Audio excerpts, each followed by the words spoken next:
Welcome back to Waterpark Rangers. Let's play Pikmin 2. In the last episode, we got even further through the Dream Den, and now we are really close to nearing the very end of the dungeon. We're probably going to reach that final floor in this episode. Of course, there's not going to be nearly enough time for the boss. This is a very long final boss, once we get to it.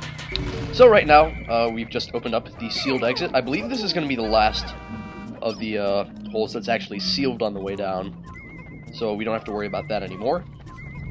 And with this last treasure being carried in there, not exactly sure what that is. I think that should finish off the floor. Those other corridors just don't really seem to go anywhere except rooms we've already been in. Just the useless hallways created by random dungeon generation. Actually, I know I've seen this somewhere before. Oh, actually, I've seen that in Mother 3. It's, in the last area of the game, in, the Newport City area, you can actually see that very same object. I'm not sure exactly what it is, but there's a huge version of it, and it's one of the many things that's stored up against the railings. I don't know why, but that looked really familiar. I'm pretty sure it's the same object. I don't know what it is. It's something that I'm unfamiliar with, so if you know what it is, feel free to point that out in the comments. That's always appreciated. And with that being said, on to sub-level 12. There's only one more type of dungeon layout that I don't think we've seen yet in this dungeon, and it is the tile version. So we're just going to have these last few floors look kind of like the shower room. So I guess it's alright. This is kind of a dangerous area here. We've got some wollywogs. There's going to be some orange bulborbs coming up. Purples are very useful in this part, obviously, but we don't have any with us. It would have been great, like, on all the other floors of the dungeon, too, for the most part. So this floor is mainly designed for purples and whites. Purples to fight the enemies, and whites because you're going to see that there's a lot of... The President was the one thing that got hit. Awesome. I'm glad... I like how Olimar hasn't taken a single scratch, and the President has lost half of his life meter. But yeah, you can see there's a lot of poison in this room. See, I kept telling you that poison would not stop being a thing during the dungeon. We encountered it on floors 1, 3, 4... Let's see, was there any on... There was some on floor, I think, 8, probably, and 9 also. There's even poison on the rest floor because of the doodle bugs. And then there is poison on floor 11, and now on 12. So more than half the dungeon has poison in it, in a ridiculous amount, too. And it looks like we have a good amount of whites left, so... The thing about it is you typically don't need many whites to shut off the poison vents, but I like to have at least enough to make it go somewhat quickly. As you can also see, there are falling rocks down at this point in the dungeon, so those return for one last little annoyance. And one more antenna beetle, as luck would have it, or lack thereof. I hate antenna beetles, they're very annoying. Of course, the problem with the antenna beetles, this particular one, there's a buried treasure somewhere on this floor, and it's in one of the alcoves. It's one of these sandy alcoves. However, it's impossible to tell which one, really, until you defeat that anode beetle. There's also an orange bulborb that holds a treasure, but of course you can't really tell which orange bulborb it is until you defeat that antenna beetle.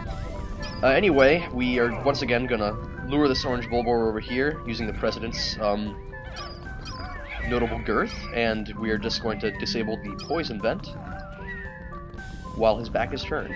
Of course, this would also be a good time to defeat that other orange bulborb, which I could probably do now without too much problem. We'll just get reds at the forefront so they do more damage. And now if we're lucky, we might be able to get through this floor without actually losing any Pikmin, which would be quite awesome. Yeah, that's what I'm talking about. I guess the other orange bulborb is the one that has the treasure. Cue falling rock. I like how the screen kind of shakes when it hits the ground. I just noticed that now, but it's really a nice little added effect. And, let's just disable the poison vents on this side, because you can never be sure when the Pikmin are carrying back the treasures which route they're going to try and take. Because I remember I was really surprised at one time in the Cavern of Chaos where they actually made a great decision.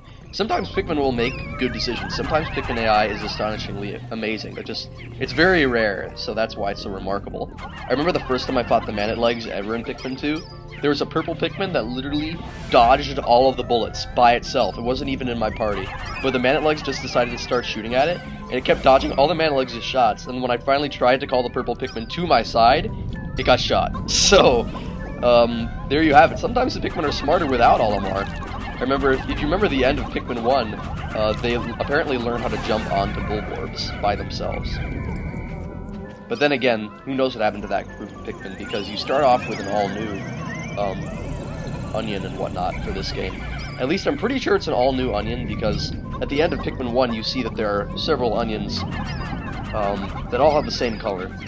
So it's quite possible that we just found another red onion in this one besides the one that we got from the impact site. That would actually make sense, because the onions are differently sized in this game than they were in the first. In the first, they're actually quite a lot bigger. In this one, they're a little bit more short and squat. There are just some things about the original game that I prefer. So really, I can't say which game is my favorite. I like them both. They have their own merits. And of course, I'm still anticipating the third one. I could have swarmed that Wollywog there, but like I said, you know, I find that I have horrible luck whenever that happens, so it's best to not try in that case. Do or do not, there is no try. In this case, it's try or do not try. Actually, that's one thing I wondered about with Yoda's do or do not, there is no try. In order to do, you have to try. You can't just do. You have to try. And over here we have the Stringent container of baking powder. Anyway, finally, I'm going to try and exploit that strategy that I thought about the antenna beetle a long time ago. Throw Pikmin on top of it and you can flip it over, and while it's squirming around like that, you can swarm it and defeat it. Unlike the Snaggered Hole, where it was so annoying for me to fight those things. And outside there's a dog that's randomly howling. I don't know why. But it's just making the same stupid sound over and over again. Not sure if it's the mic's picking it up, though. It's difficult to tell exactly what range of sounds the mic picks up. Random little detail there. Actually, one thing that I noticed is that I kind of have to be careful about the audio of the game while I'm recording. Because if you listen to my Pikmin 1 LP, some of the early episodes, the sound sounds kind of echoey, because it was not only picking up the sound of the game, but it was picking up the sound of the game 2 times in a row, because of when I did the commentary and the game audio was playing over itself. It kind of did this echoey thing where it sounded like I was playing the game underwater. So, I did have to be careful of that. Yeah, occasionally I will let you know little insightful details about the recording process. It's more fun than you'd think, actually. It's not really that tough. Like, I know there are some people that apparently complain a lot about editing. I use the iMovie program, otherwise known as iMovie. There you see the knapsack function being used to carry the president. Yeah, that really won't do anything but help you find a way back to the ship. I guess you could technically use it to deduce what patrol route the Pikmin are going to try and take. I never thought of using it for that before. But unlike in Pikmin 1, the little lying down function doesn't give you fireworks. It actually doesn't do anything remotely interesting. The only useful thing was that little patrol route deduction thing that I mentioned earlier, so I think that's kind of cool, I guess, but there you have it. One instance in which Pikmin 1 succeeds over its predecessor. But no, I mean over its sequel. I guess I'm so used to saying over its predecessor because all the reviews I've read for Pikmin 2 say, oh, it's so much better than its predecessor. And I suppose it is. I mean, it's a different kind of game, really. I know it sounds strange, but Pikmin 2, as you've seen, is very different from the first. I mean, you can tell, we're on episode like 56, and the episodes in this LP are longer than the first, for the most part. Anyway, this is the last little section of the Dream Den. We have 2 types of each Bulborb will typically spawn on this floor, though sometimes only one hairy Bulborb will appear. That seems to be a 50-50 chance. One of the orange Bulborbs has this floor's treasure, so just approach each one from behind and defeat them like so. If you have any bitter sprays... Oh boy! Run, Pikmin, run! Oh no! Oh god, that didn't go so well. Oh, okay, there's the other hairy Bulborb. See, usually there's 2. But sometimes there's only 1. Okay, we can defeat that red Bulborb before it even turns around, I think. Are you kidding me? Okay, at least this orange Bulborb is being really stupid and ran into a wall. So this is our chance to completely destroy it. Take that! Ha! That didn't go too badly. That could have gone a lot worse, for the record. This room is very dangerous, but if you use your purple Pikmin here, it's really not so bad. I actually recommend that if you have any bitter sprays left, use them here. They are not really going to be useful at all for the final boss. I guess you could technically save one, because for the final boss, if you petrify it and defeat it in its final moments, and defeat it while it's petrified, you do get a ton of sprays. but it also has a really interesting death animation, the coolest in the game, so I recommend not using the bitter spray trick for that reason.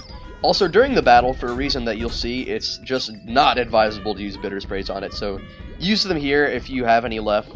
That's my recommendation. I wouldn't honestly use them for the final boss. Over here, there's going to be at least one alcove that has an egg to drop some nectar or sprays.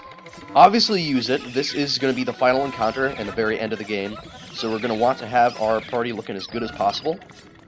And they're all flowered up. This is the best we're going to get them. So that being said, let's do this.